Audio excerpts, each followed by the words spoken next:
Oui, oui, je vous entends bien.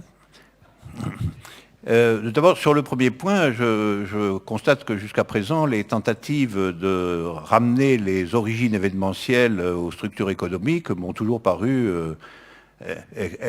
extrêmement faibles, hein. Bien entendu, il y a une action générale de l'infrastructure économique sur l'ensemble des systèmes politiques, je ne dis pas le contraire.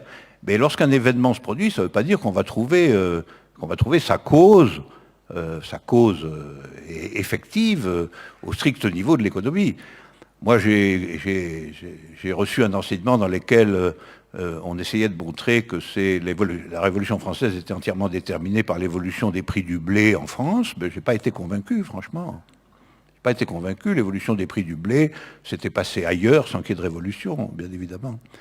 Donc, l'événementialité politique, elle est sur toile de fond de l'économie, mais elle n'est pas déterminée dans la singularité de son surgissement par la macroéconomie, ça, nullement.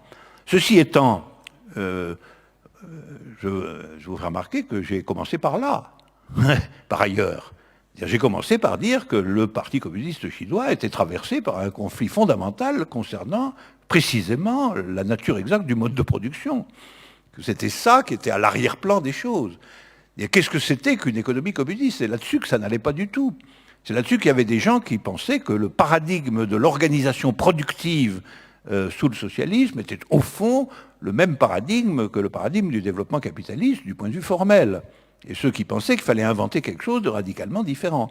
Donc il y avait bien une contradiction qui en effet se référait directement aux conditions productives et qui portait sur le bilan d'initiatives du type, d'un côté le grand bond en avant, les communes populaires, et de l'autre, au contraire, le maintien de la discipline de fabrique, le maintien d'une hiérarchie des salaires très grande, le maintien de l'autorité des techniciens sur les ouvriers, etc. Donc ces questions étaient tout à fait présentes.